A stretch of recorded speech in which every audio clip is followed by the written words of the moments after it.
Hi, friends. Thank you for joining me today. I am so glad that you are here with me.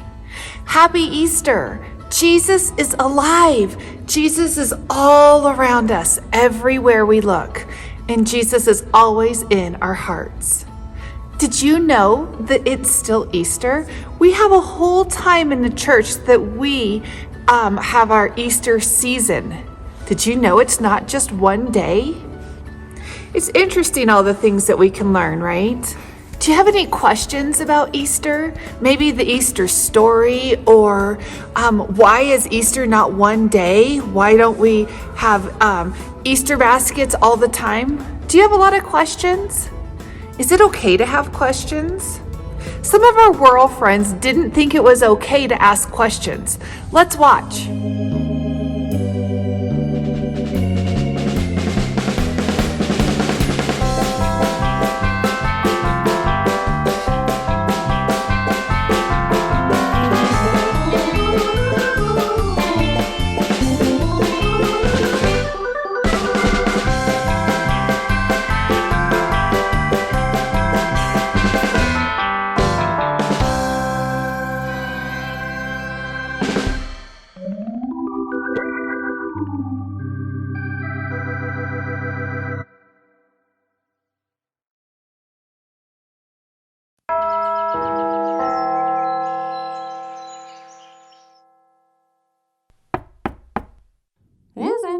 Pastor Donna, it's Ada.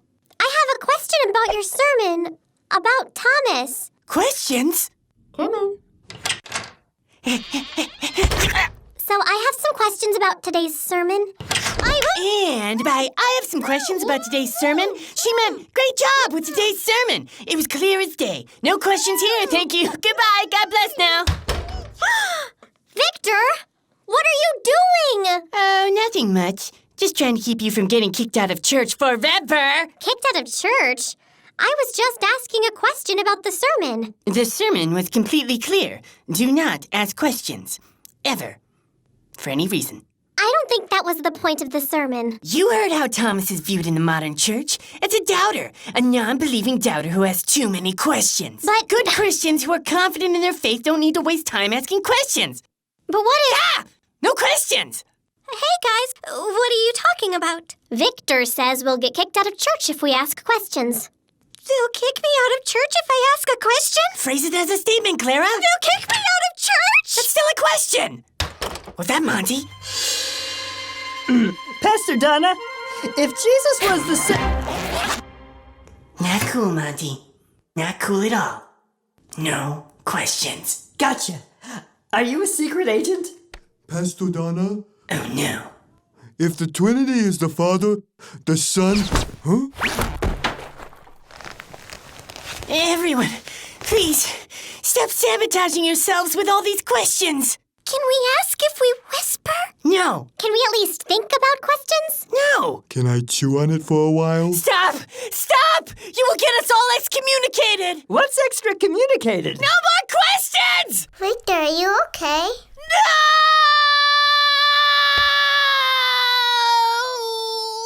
Victor, if we can't ask questions, how are we going to learn anything? Ada? That is a good question. So what do you think? Should you ask questions?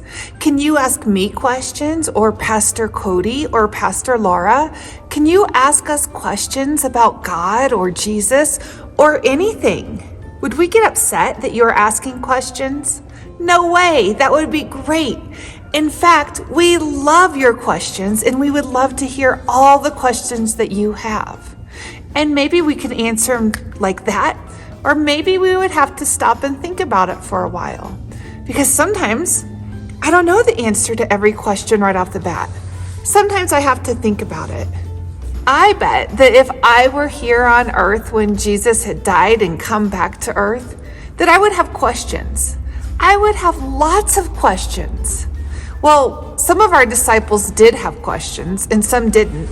But one disciple for sure had questions. And you know what? He said, I don't even believe it.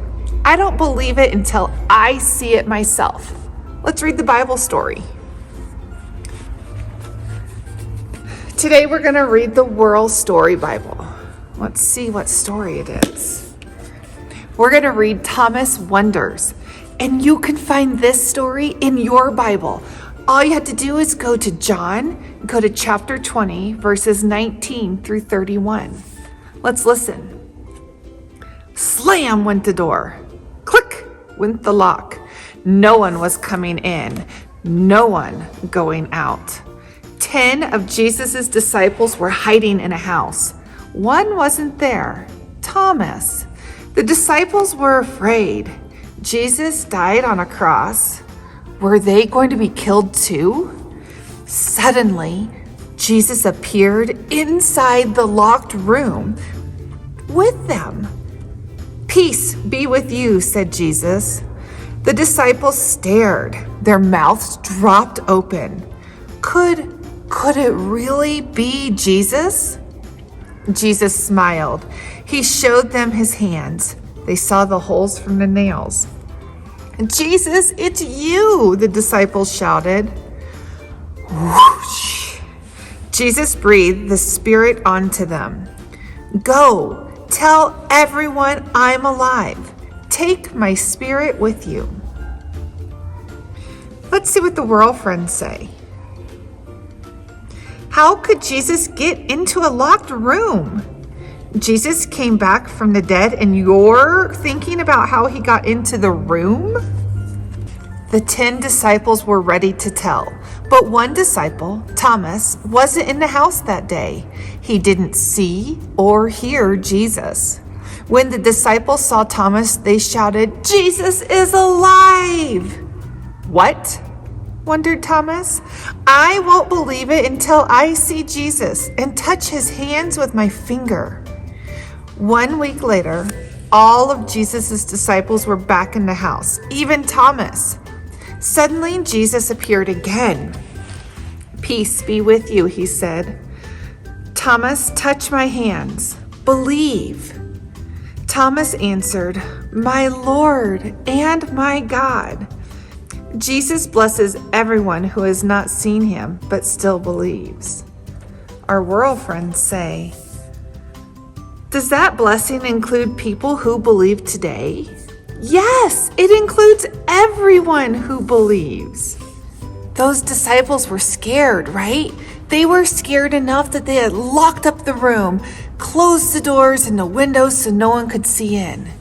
They were afraid that if Jesus died, that they could be killed too because they were believers. But that didn't happen.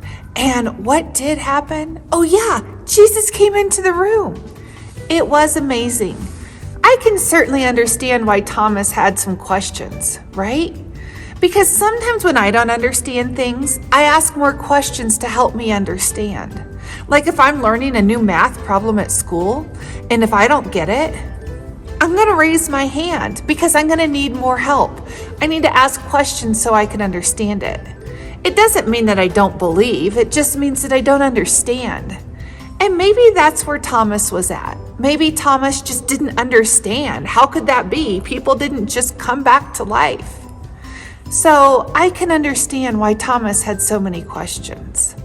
Do you remember how Jesus greeted people when he was in that room with them? And even when he saw Thomas, do you remember what word he used? Jesus used peace. That means calm and loving. Peace be with you. Peace to you. How could you share peace with others? Could you make a card or a picture to draw or give to somebody to remind them that God's love means peace? Instead of saying hello, when you first see somebody, maybe you can say peace. Or maybe you can say it when you are leaving. How can you use peace in your life? Hey friends, you know what I would love to see from you? Instead of an art activity, I have a challenge for you. I want you to come up with a question that you have about God, God's great big love, a question you have about Jesus or one of our Bible stories that you don't understand. Let me know what questions you have and we can get those answered for you. You can write a letter or draw me a picture and drop it off at the church. You can send it to the church or you can email me. Well, I would love to hear from you, my friends, and I will see you again soon. Bye-bye.